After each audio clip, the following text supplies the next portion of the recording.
soup ate a word, dog. I couldn't make sense of it. The letter had been slipped underneath my door in an unmarked brown paper envelope. I had no idea who it was from or what it meant. Inside the envelope, in blue crayon, the message was haphazardly scrawled across an unsophisticated sheet of colored card. It possessed a curiously infantile quality and exuded an eerie feeling that took hold of me, and only grew stronger as I read and reread the letter. As I sat there, turning it over in my head, my phone rang, freeing me from my trance. It was an unregistered number. I hesitated for a moment before answering. "Hello?" I said. "I soup ate a word, dog," whispered the voice on the other end. Those very same words that had been encircling my thoughts since they were slid underneath my door frame were now being spoken aloud down a telephone line and directly into my ear. "Who is this?" I asked. What do you mean? What do you want from me?" But there was no reply, only static. "Don't phone me again," I said and hung up, putting my phone in do not disturb mode for good measure. In all likelihood, it was probably just some brat playing elaborate games. However, to quell my thoughts, I began to research the phrase. Of course, all of my searches came up blank. There seemed to be no connection or meaning behind the words at all. It was complete nonsense. I pushed it away into the back of my mind and returned to work. Days and weeks passed me by, and all the while I received ever-increasing quantities of letters and phone calls, all with the exact same phrase. Even after changing my number, the calls persisted relentlessly. What I assumed had begun as a childish and silly prank had turned into a plainly purposive and distressing harassment. I couldn't bear it any longer, and so I asked around and was put in touch with a well-regarded private investigator. He arrived at my apartment 1 month past the initiation of my torment. In advance of his arrival, I had collected all the letters and records of the phone calls, and we discussed the incidents at length together. He gave me his assurance that everything would be fine, just fine, that he would get to the bottom of all of this. He confessed that he was bemused by the situation. I supposed that private investigators usually dealt with extramarital affairs and that sordid sort of thing. Nevertheless, he agreed to commit fully to my case, to the full extent of his abilities, and went away, promising to update me if he uncovered any information. A week or so later, he called at my apartment again. He was very apologetic. He had been unable to uncover any reason or sense behind the messages. There was no precedent for this behavior, and he could find no graphological hallmarks of ownership on the letters. However, he declared to me that there was, in his words, a flower in the desert. From the phone records, he was able to determine the likely origin of the calls. a derelict house on the outskirts of town. I thanked him for his time, paid him for his services, and returned to my thoughts. I simply couldn't comprehend why any of this was happening and what on earth it all had to do with some disused house. To me, it didn't seem like a flower. It just seemed to be another sour note in the repetitive and disorienting melody that had been plaguing me for the last month and a half. Perhaps if I went there myself, I thought, then I could begin to understand. So I took the car out and drove to the edge of town, parking outside the house. As soon as I stepped inside, I was hit with an intolerable disquiet. The house stood there, alone and forlorn, the final residence on a demolished street. The rest of the neighborhood cleared, presumably to make way for a new development. In front of the derelict house was the last remaining garden of the neighborhood, sparse and dry, home only to bindweed and creeping thistles. The paint on the exterior walls was tagged with spray paint and chipped away, revealing the crumbling brickwork. All the windows long shattered and loose off their hinges, creaking and banging softly against their frames. As I stepped into the porch, the rotten floorboards groaned as if they desired to break under my cautious weight. The walls inside were buckling and peeling, and with each step I dislodged plaster and dust from the ceiling, which came tumbling down in crumbling clumps. As I moved further through the building, I caught glimpses of other rooms with their musty, aged furniture and shattered picture frames coated in dust. This house belonged only to time now.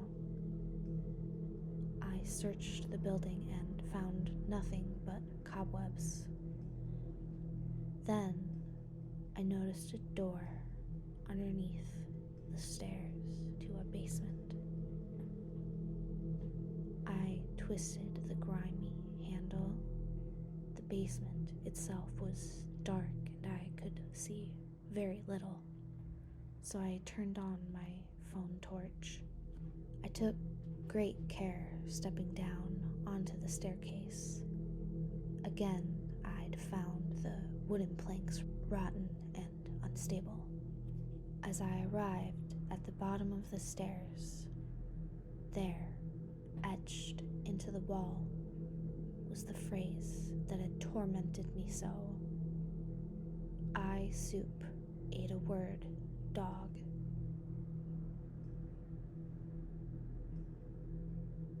I abandoned all my attempts to comprehend the words, now accepting them as the obscure and sinister presence they had become. Standing there, consumed by that cryptic manifestation, I heard a dragging sound.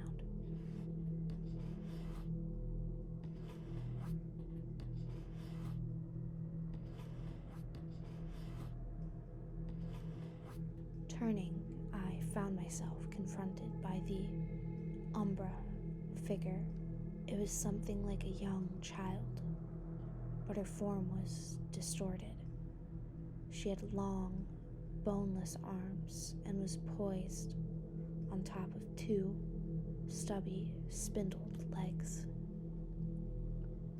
She lumbered towards me, half falling, half walking.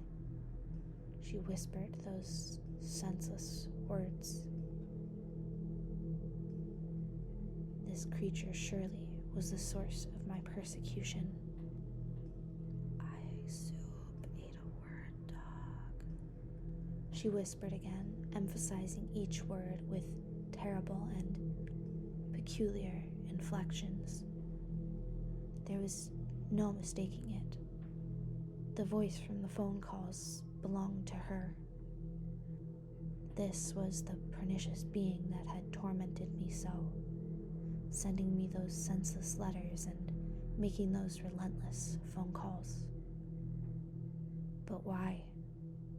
What had I done to attract her ire? Every step she took, she came closer to me, closer to the light. Her movements were graceless and disconcerting. In my panic, I'd taken leave of my senses. I scrambled away and attempted to surmount the staircase. The wood buckled underneath my indelicate movements, snapping and sending me falling back to the cold basement floor. She raised one of her lithe, boneless arms, and with remarkable strength, she took hold of my shirt and threw me back to the wall, pounding me against the etched phrase. She held me there, suspended against the basement wall, and whispered into my ear, each syllable colored with erratic emphasis. I soup ain't a word dog. I soup. Then she turned and plodded away, all the while maintaining her possession of me, keeping me fixed in place. I whimpered like a dog. There was nothing for me to say, no reasoning with this creature, and I was no match for her unwieldy force. She held me there with ease, one arm pinning me mid-air against the wall, all the while busying herself with something in the corner of the room. Eventually, she turned back and began to struggle towards me on her spinning top legs. She stepped back into the light again. I saw clearly her shadowy and warped features, her rotten smile, dark and sunken eyes, and in her spare hand, she held open a can of soup. She compelled my mouth open, nursing me with the liquid, pouring it down into my throat. I could only swallow or choke, and as I drank the rancid soup, I felt my mind slipping away. I couldn't speak. I could hardly think. All I could do was listen to her repeat that damn phrase over and over and over. I soup ate a word dog. I soup ate a word dog. I soup ate a word dog. I soup ate a word dog. I soup ate a word dog. I soup ate a word dog. I soup ate a word dog. The last thing I recall was the child's twilight face and her sinister smile spreading impossibly wide across it as she whispered, "Welcome to the soup." I woke up in a hospital room. Several weeks had passed since the day I'd driven to that house. The doctors told me I had been found wandering the streets, repeating the same words over and over. They'd brought me back here to monitor my condition, and upon my arrival, I'd collapsed from exhaustion and fell into a catatonic state.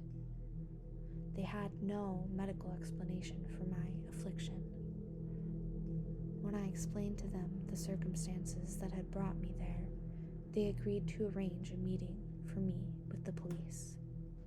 They came to visit me at my hospital bed, and we discussed everything: the harassment, the investigation, and the incident, taking care to leave out any details that might result in my institutionalization. They too went away promising to uncover the truth, and they too were unable to find any leads on my attacker. In fact, upon arriving at the supposed scene of the crime, the police found no house at all. Construction had already begun on the development a few days prior. The house had been reduced to nothing, and the basement filled with concrete.